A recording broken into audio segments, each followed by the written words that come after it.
Sir சில ராசியில் ரொம்ப கிளியராக இருக்காங்க, ரொம்ப நல்லா சம்பாதிக்கிறாங்க. அதில் கொஞ்சம் மேசராசி பற்றி சொல்ல முடியுமா சார்? அதாவது கிளவராக இருக்கக்கூடிய ராசி சில பேர் நல்லா சம்பாதிப்பாங்க, சில பேர் பார்த்தீங்கன்னா சம்பாதிக்கவே தெரியாது இல்லையா? ஆமாம் சார். மேஷ ராசி வந்து சம்பாதிப்பாங்களா இல்லையா அப்படின்னு கேட்டிங்கன்னா, இந்த எனக்கு தெரிஞ்ச ஒருத்தர் சொன்னார், ஏப்பா நான் வந்து சின்ன வயசுலலாம் கொஞ்சம் கூட எனக்கு தெரியாமல் யார் சொன்னாலும் நம்பிடுவேன்ப்பா, யார் சொன்னாலும் கேட்பேன், யார் சொன்னாலும் உண்மையை நம்பிடுவேன். ஆனால் பின்னாடி தான் எனக்கு புத்திசாலித்தனமே வந்துச்சு. காசு சேர்த்தணும், பணம் சேர்த்தணும் அப்படின்னு பின்னாடி தான் எனக்கு அந்த அறிவே வந்துச்சுப்பா. அதுவும் பார்த்தீங்கன்னா என் மனைவி சொன்னதுக்கப்புறம் தான் வந்துச்சு, என் கணவர் சொன்னதுக்கப்புறம் தான் வந்துச்சு. இந்த மேஷ ராசியை பொறுத்தளவுக்கு ஃபஸ்ட்டு அவங்களுக்கு எதுவுமே புரியாது, ரொம்ப விளையாட்டுத்தனமாக இருப்பாங்க. நீங்கள் அஸ்வினி எடுத்திங்கன்னா கேது தசை, அடுத்தது பார்த்தீங்கன்னா பரணி எடுத்துட்டிங்கன்னா சுக்கிர தசை, அடுத்தது கிருத்திகை நட்சத்திரம் போகும்போது சூரிய தசை.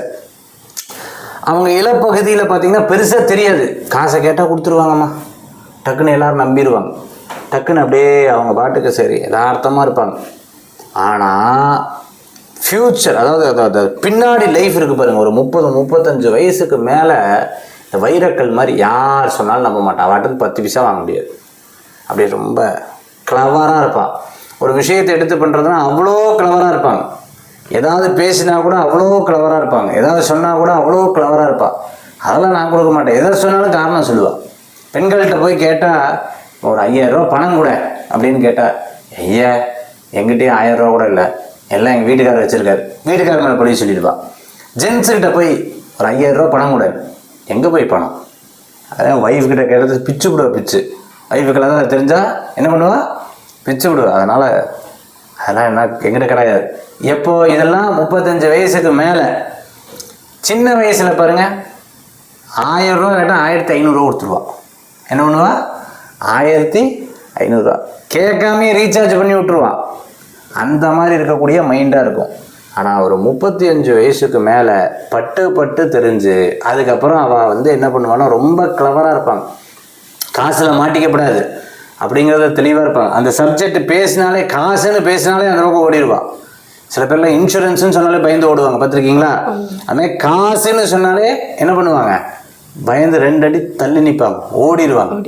அதெல்லாம் பயங்கர கிளவராக இருப்பாங்க. யார்? மேஷராசி நண்பர்கள்.